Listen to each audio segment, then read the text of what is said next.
Alright, today I want to talk about my Nova here. If you don't know, this is my 1971 Chevrolet Nova. I don't drive it a whole lot.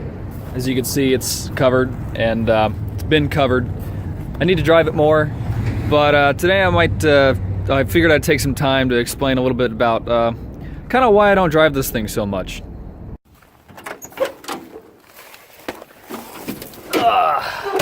Alright, now as you can see, this car is not a very nice car. I'll be honest. This car is a project. This car has been a long-term project, not just for me, but also for the previous owner. He built it as a race car. He added the cage. He did a lot of suspension work. He had a pretty powerful engine in this thing at one time. It had about 600 horsepower with nitrous. You know, it was a stroke or small block. It was a beast. It does not have that engine anymore. It has a stock 350. It's got less than half the power it used to have. So it's a much, much different car now. But like I said, it's still got the roll cage. There's basically no interior to be, seen. It doesn't even have carpet. It's just these mats. Ignore the floor pans. I'm fixing that this year. Don't worry about that. It's, the only thing that's really left of the car is the original body shell, and even not the whole thing. The whole front end actually was replaced at one point. And the dash, which may actually be getting changed this year as well. But what I wanted to talk about today was what it's like having a classic car, what it really takes to own a classic car, to build one, to drive it. Not just, plenty of people have videos about restoring classic cars. That's not what I do with this car. I'm not trying to restore this thing. I'm not trying to really make it nice. I want to make this a beast. I want to make this a car that I can drive hard. I want to be able to do whatever I want to do with it. I want to drift it. I want to drag race it. I want to, go. It'd be cool to go almost 200 miles an hour in this thing maybe one day. Maybe one day that would be really, really cool. But for now, I want to do a lot of stuff to it so that I can just make it better, drive it, make it look cooler, handle better, all that kind of stuff, But getting back to what I really wanted to talk about today, it's not this car in particular, it's classic cars in general. Now, the legal definition of classic cars varies from a location in the world or country, state, depending. General rule of thumb is 25 years or older. And I'm not totally sure if I agree with that. I think there is a certain generation of car that really denotes a classic. And for me, that means before the advent of things like airbags, ABS brakes, fuel injection, shoulder belts, just back when things were just built differently. Things were made out of steel. You had, manual everything. You had quarter windows. Quarter windows, people. You don't get that these days. People call them smoker windows. It's not what they're for. Some people used them for that, but that's not the point. My point here is that I know a lot of people that have always been like, man, I wish I could get an old car, an old Mustang, an old truck or something. And I don't want to be, like the Debbie Downer or anything, but it's not easy. It is a challenge. I personally have had 10 cars. I'm only not even 24 yet, and I've owned 10 cars over the last 4 or 5 years. That's an average of 2, if not more, cars per year.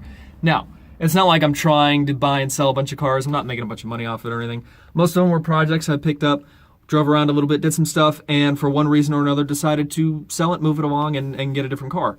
Now, this car is a car that I've wanted for a while. I've always wanted a Nova since I was probably 8 or 10 years old or so. And they're just one of my favorite muscle cars, probably my all-around favorite muscle car. Underneath, it's basically the same as an early Camaro or Trans Am Firebird. It's got good suspension design. There's tons of parts available for it on the aftermarket. And the size of the car isn't so small that you can't fit a big block in it, because these were available with big blocks back in the day. I don't want to do that with myself. I'll get into that later. Maybe in another video I'll explain my goals for this car. It's just a cool car. I like the way it looks. I like, what you can do with it. Now, other people have different ideas of cars. Some people want a stock classic car. Some people want to do something like this, something that's totally, changed from stock. What I'm going to talk about is, it basically relates to all kinds of classic cars. Anything just old. If you think of an old car, older than 90s, older than 80s even. My Volvo is 34 years old this year, and it's still in a different league from classics like this. I've actually had 4 classic cars myself. My first car was a 74 Datsun 260Z. I'll probably put some pictures in here somewhere. I might even, if you follow me on Instagram, I'll probably post some other pictures on there as well. I'll put that right here for the Instagram. Anyway, first car was the Datsun. Second car was a 1967 Buick Special. That was a beast. Had a a modified small block and a 4-speed in it. A lot of fun, quick car. Engine went bad. Wasn't my fault. It was a brand new engine that somebody else built. Spun a bearing. What can you do? Ended up trading it for a 63 Buick Special. Another really interesting car. I'll have to go into my old cars later because there's a lot more to talk about, especially with that car. Is a really interesting car. And then I got this car, my 71 Nova. And this car is in a class of its own, but what I'm going to talk about refers to basically all classic cars. Now, the number one thing about classic cars is they are old. What I mean by that is there's old technology, there are old parts, things are rusted, broken, more than worn out. A lot of classic cars have a lot of mileage on them. If you think about it, a lot of classic cars are older than some of your parents maybe. They've seen more of life than the people that gave you life. Like they've been around for a long time, decades. This car is almost twice my age. And I've had cars even older. My 63 Buick was 52 years old when I got it. It was as old as my dad when I got that car. And, you find things like, things break. And that's what I'm going to talk about first. What to do when you have a classic car that, things break on. Now this, I always carry this with me in any of my classics and such. I carry a lot of tools. That's just a socket set, pretty standard, but this is really the money right here. This is what I call my bag of tricks. Now, like I said, old car, sometimes you need a little help getting something loose. Things might be rusted together. I'm not a huge fan of liquid wrench per se. I prefer PB Blaster, but that's in the garage. I just keep that in the bag. Zip ties. You drift guys out there know the value of zip ties. It's not just for tying harnesses down or, tying something out of the way. You can do quite a bit with zip ties. Really anything that you can think of that wraps around, keep things tight together. The sky's the limit. I have 2 combo wrench sets. Obviously on this car, I'm not going to be using the metric all that much, but there are a few bolts on this car of aftermarket bits and such that are metric. Obviously I mostly use the standard set, the inches. Next, you need a hammer. This isn't a gigantic hammer, but as you can see, it is pretty good size. This is probably a good 5-pound hammer, so sometimes you need to bash some things around or pry them around. This is a pretty small crowbar, but it's big enough and tough enough to where you can use it for a variety of different things. If you need to pop something loose, you need to bend something. Gloves. I learned my lesson once when I had my Datsun. The battery, actually, I forgot that it didn't have a tie down, and it fell over and it caught a couple things on fire. It didn't catch anything on fire too bad. It was just like a piece of plastic that was burning, but I burned my finger. You can't really see it anymore, but basically I had a 3rd-degree burn on the inside of my index finger and across the end of my thumb, right in the middle of the thumb, and it was bad. I will not work on old cars without having gloves in the car anymore. Now, you don't need them all the time, but I learned my lesson once. Definitely not going to make that mistake again. Sometimes you need to measure something. You might need to grab a bolt or something, or you might need, who knows. Never want to, be without that when you really, really need it. Other than that, I've got a variety of different hand tools in here. I've got different kinds of pliers. I actually have 2 crescent wrenches. Be wary when you're using crescent wrenches. If you can, use the proper wrench or socket. Otherwise, do be careful when you're using crescent wrenches. You can actually round things out if you don't know what you're doing. Lots of different screwdriver sizes, and when I say lots, there's probably 20 different screwdrivers in here. A little bit of electrical tape. This is a handle for some other little socket things. Vice grips. I didn't have them for the longest time. Oh, hey. Looks like a... still was using these at one point and didn't actually take whatever that is. I actually don't remember what that's from. Something broke, I guess, and I had to fix it, obviously. But yeah, I got diagonal cutters. I've got needle nose pliers. I've got blunt nose pliers. Just all types of stuff in here. I even have a little bit of Sandpaper. On this car, I've had a couple issues with a little bit of moisture getting under the distributor cap, and I had to clean the electrodes off with a little bit of sandpaper. You know, just all sorts of stuff. Anything that you can think of. I got a wire brush here just for cleaning electrical contacts and such. I have both a razor blade scraper and an actual knife here as well. A couple files, both flat files. I think there's a round file in here. I have a triangular small flat, kind of fine grained flat file there. And, you know, everything down to, you know, the pocket screwdriver, also invaluable. Basically, you don't want to be caught unprepared. You know, basically this is my little Boy Scouts tool bag here. You always want to be ready for any little thing that can go wrong in this. You name it, I've probably had it go wrong in a car while I was driving. Everything short of like a wheel actually falling off, because I do tighten my wheels down, as you always should. But that is one big thing. I also have, you know, a couple of the things. I've got a dirty microfiber if I need to wipe, you know, the windows off or something because there's no wipers in the car. I do have some power steering fluid because I do have a little bit of a leak. I need to get some more of that. Jumper cables, because I have had battery issues in this car in the past a couple times, and maybe somebody else might need it. You know, it's always a good idea to keep that in the car no matter what. Never know what you might need that for. Things go wrong on cars. Things go wrong on classic cars quite often. You need to be handy with the tools. You need to know how to use the tools. You need to be prepared to get your hands very dirty. And when I say dirty, I mean I've had projects on this car or problems that, you know, I spend 6 to 8 hours fixing and got so greasy up to my elbows, up to my armpits in grease, fluids, you name it. So dirty that even after I scrubbed and scrubbed for like till my hands were raw, still had grease in, you know, like my finger, you know, the creases in my fingers and hands for days after, you know, stuck underneath your nails. You gotta be willing to get dirty. You gotta be willing to turn a wrench. You're gonna be sore, you're gonna be tired, but there is that moment, you know, when you drive and, you know, if it's a V8, you got the V8 rolling, or it's just, you know, if it's an import, you know, you're able to drive, you know, you go out on a date with your beautiful classic car, or, you know, it doesn't even have to be beautiful. This is not a beautiful car. This is look at this. I've got, you know, holes ripped in the bottom of my car. Yes, I put those holes there myself. That was on purpose. It's, you know, it's purely for utility, but I love this thing. If you love a car enough to, you know, spend the time, it is worth it. It is definitely worth it. I don't want to scare anybody from getting a classic car.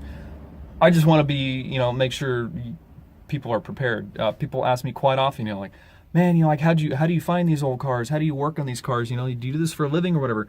I actually don't do it anymore, but I was a lube technician. But it's not like I was a mechanic, you know, doing it for years on end. No, I don't do it for a living, but I have done quite a bit of work on my cars.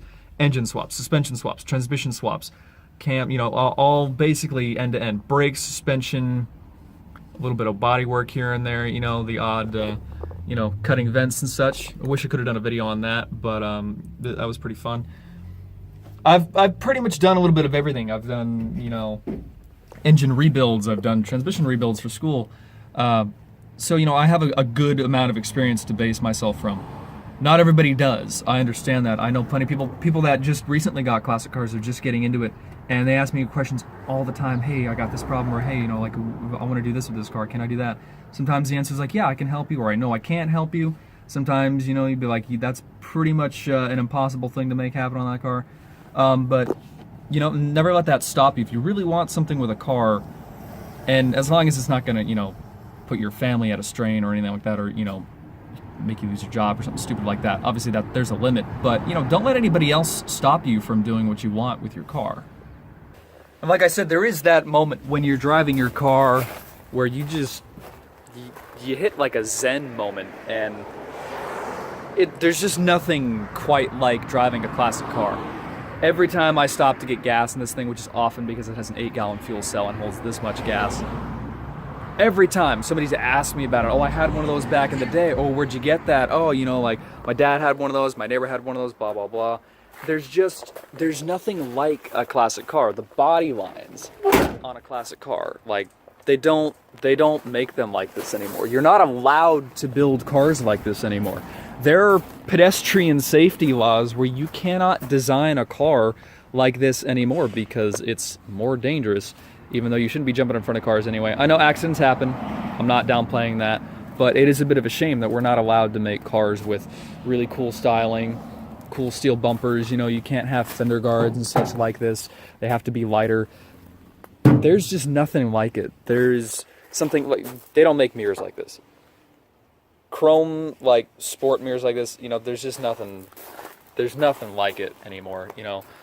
There is that moment that makes it all worth it, and there's just nothing else like it. Like I said, I've had 10 different cars. I've had Hondas, I've had 2 Miatas and 2 Mustangs, you know, not in that order either. You know, I've got a European car now. I've had front-wheel drive, I've had rear-wheel drive, I've had V8s, 4 cylinders, you name it, turbo, non-turbo, and there's just something. There's a reason I will never get rid of this car. There is a story behind every classic car. I mean, this rubber, that's from drag racing. That's from doing burnouts with drag slicks on it, with, you know, rubber getting sprayed all up inside the fenders and everything. That was there when I got the car. I'll be honest, I didn't put that on the car, you know? I'm just adding to the story of the car. I don't know how many owners this car has had. This car could have had 10 owners. I don't know how many miles is on the car, but that doesn't matter. You know, it's special. It's special to me, and it is special in its own way to a lot of other people too. You know, people see somebody, you know, I know I'm a young guy. People see me driving a car almost twice my age and they go, what is going on there? What is the story behind that? How did you get this car? You know, like I think that's awesome. All the time, people give me thumbs up at stop signs, traffic lights, just driving down the freeway. People love seeing young people driving classic cars, and that's really what this video is for younger people that want to get a classic car, who have thought about a classic car. It doesn't take a lot of money. I got this car for $6,000, and it was already like a built race car, basically. It just didn't have the 600 horsepower engine anymore. Don't let that stop you. Do not let money stop you from getting a classic. There are lots of classic cars out there for cheap. The only thing you have to be willing to do is willing to work. You will have to fix stuff. You will have problems to go wrong. You will spend a little bit more money to fix things later down the road. It's not like, you know, you can buy a Honda and just, you know, pay a couple grand for a Honda and drive it to the moon and back, and that's it. Now, that car has its place. This car has its place as well. This, you know, I know people that daily drive classic cars. My roommate daily drove his classic truck for a little while. He has this other truck now. I'll see if he wants to show that later on. But he still uses that truck as well. You know, he Cummins swapped it, and now it's his tow vehicle, and it's the coolest thing ever. It's this old Ford, you know, it's just awesome. And really, I want to see more people with classic cars. I actually, me and my buddies started a little bit of a group. I'll put the Instagram here. It's really geared toward people in the San Diego area, which is where I'm from, as you might know if you've seen my other videos or seen my Instagram. But if you have a classic car and, you know, you're, you know, under the age of like 35, you know, it is geared toward younger people. That's kind of the point. You know, hop on there, you know, follow us on there, and, you know, you can send us, you know, some pictures of the car. We'll repost them, you know, and we really want to see more people driving classic cars, because it really is something special. And one thing I haven't done yet is gotten some driving footage of this car, so I think I'm going to put that in here right now and kind of give you an experience of what it's like to drive a classic car, especially something like this, a classic muscle car. It's got axle dumped exhaust. It's got, you know, no sound deadening. There's a lot going on. It's definitely an all 5 senses kind of experience, unfortunately, sometimes, but sometimes that's really what it's all about. So, a little bit of a change of plan. I'm not going to drive the Nova in this video. I'm going to save that for the future, you know, get the GoPro going and all that, and you know, show you guys what it's really like to drive this car. But I really wanted to talk about the other stuff first, really give you guys an idea of what I think it's like to own a classic car, and hopefully that inspires some of you guys to maybe go out and, you know, if you ever dreamed of having a classic car, you don't have to wait until you're 50 and retired, as long as, you know, it doesn't, you know, ruin your life. It can be really, really fun and a really cool experience to have a classic car. I hope you guys enjoyed the video. You know, like, comment, subscribe, all that kind of stuff, and I'll see you in the next time.